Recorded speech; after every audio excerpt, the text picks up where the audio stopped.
In 1907, Britain and France embraced Russia. They used honey, in a triple alliance, Britain, France and Russia.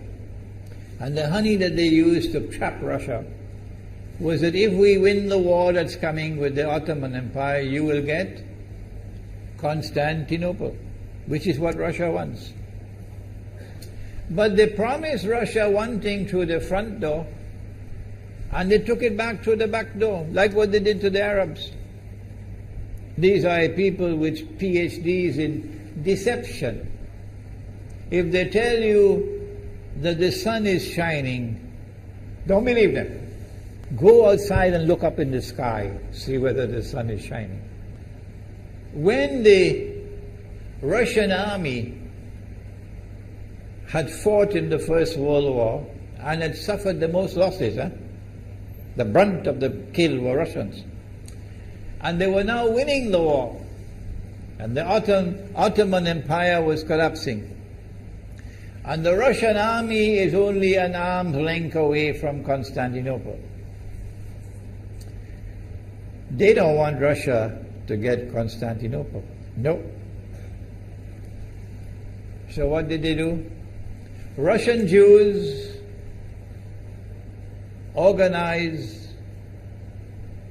and executed the Bolshevik Revolution, which overthrew the Russian monarchy.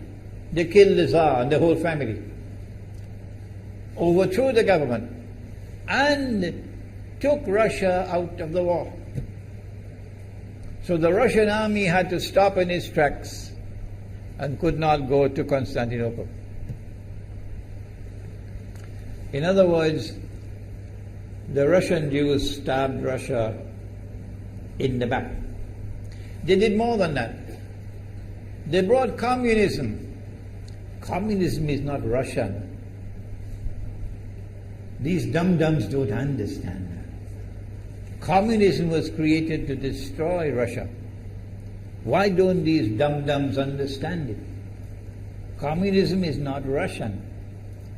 Communism was created to destroy Russia, to destroy the Russian Orthodox Church. So they brought communism in the Soviet Union. And for the next 60, 70 years, this Zionist-created entity called the Soviet Union waged war on religion, waged war on the Russian Orthodox Church, killed the priests, closed down the monasteries and churches and so on. 60, 70 years.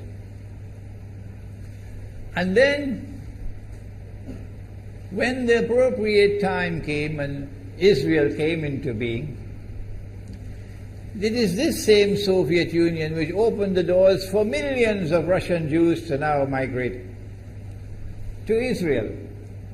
If you go to Israel today, you might believe you're in Russia. So many people speaking Russian. These are the Russian Jews. And then the Soviet Union, 6 years after Israel came into being, did something strange and mysterious. Crimea is Russian territory. Crimea is a part of Russia.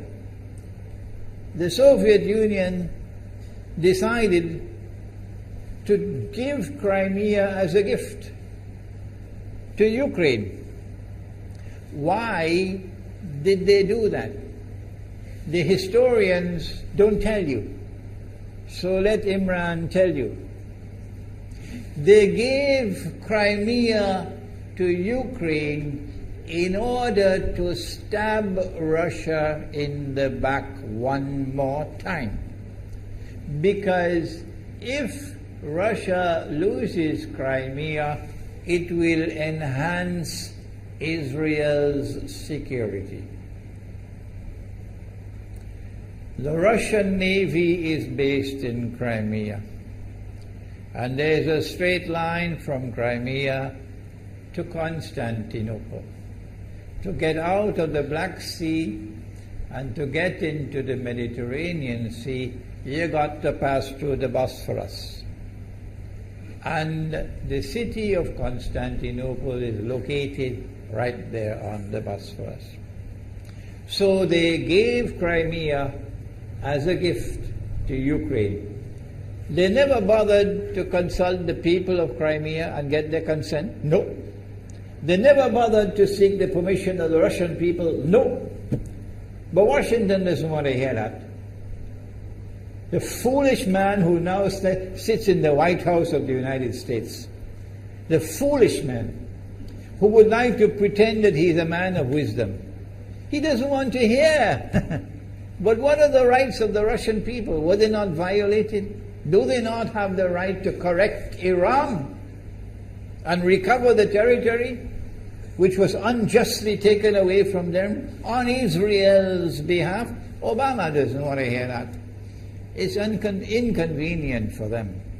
But in this masjid, we will expose whether it's convenient to you or not. They did more than that. Not only did they give Crimea to Ukraine, but earlier on they gave eastern Ukraine. Eastern, part of the now eastern Ukraine was Russian. It was Russian. And the Soviet Union gave it as a gift to Ukraine. Why is it being given to Ukraine?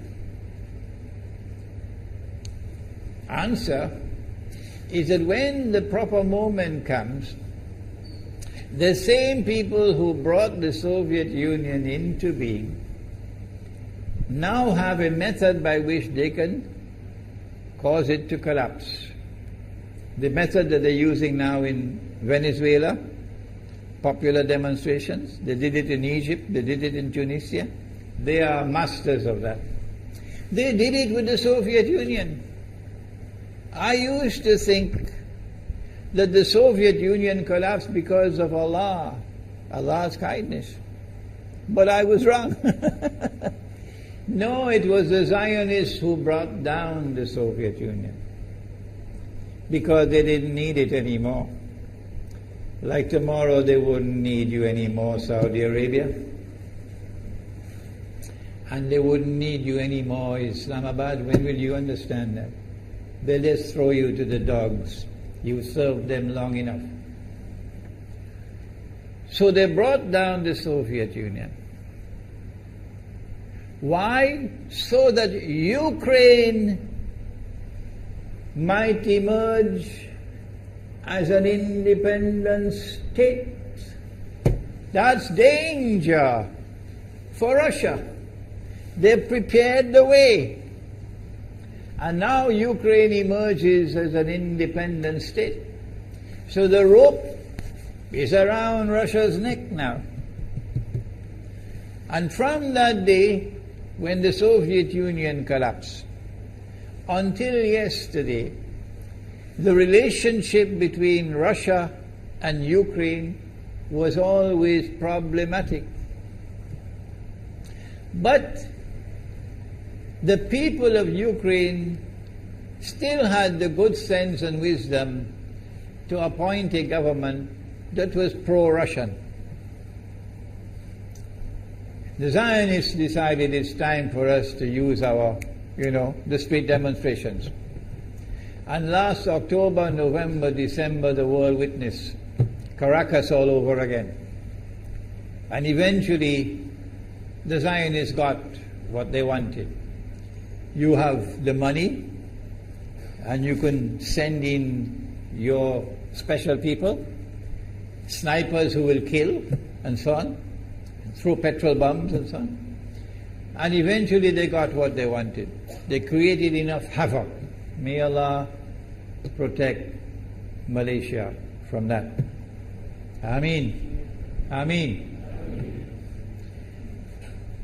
And the president of Ukraine fled. He's a democratically elected according to your method, Mr. Obama, according to your system. He's a legally elected president of Ukraine. And he had to flee. And these hypocrites in Washington and London and Paris who would like us to believe that they are honorable men. They are not. Instead of standing on the side of the legally appointed president and demanding the rule of law, they all showed their colors as hypocrites in immediately recognizing the new government in Ukraine. The new government in Ukraine is anti-Russian. That's what they wanted. That's why they brought down the Soviet Union, to bring in a Ukraine into being as independent state, and then to eventually get an anti-Russian government in Ukraine. If by Allah's kindness Putin had not intervened and been so spectacularly successful, this is what the plan would have been. The new government in Ukraine would have joined NATO, and Russia could not stop it. And when the new government in Ukraine joined NATO, NATO will then send its armed forces into Ukraine. It could include nuclear weapons. Then Ukraine will pick a fight with Russia and decide that Russia must now vacate Crimea. Shut down your naval base. The rope is now tightened around your neck. Russia has to put its tail between its legs and withdraw its fleet, Black Sea Fleet, from Crimea. Russia is no longer a naval power. Crick crack, you finish. And Israel will celebrate. That was the master plan. But Allah planned, and Allah's plan was successful. And it is time for the Muslim world to recognize and to see, I cannot influence governments, so what can I do? Don't bother, you waste your time with governments. But the people can understand that this was Allah's plan. They planned, the enemy planned for so long, and at the last moment Allah intervened. And Putin was able to get the people of Crimea to vote in a referendum. And they voted 90-something% in favor of returning to Russia. They were a part of Russia, and they want to return to Russia. So Putin was successful in delivering to the Zionist movement the first defeat it has ever suffered, significant defeat, in the more than 100 years since the Zionist movement was established. If that is not a sign from Allah, it's time for you to wake up.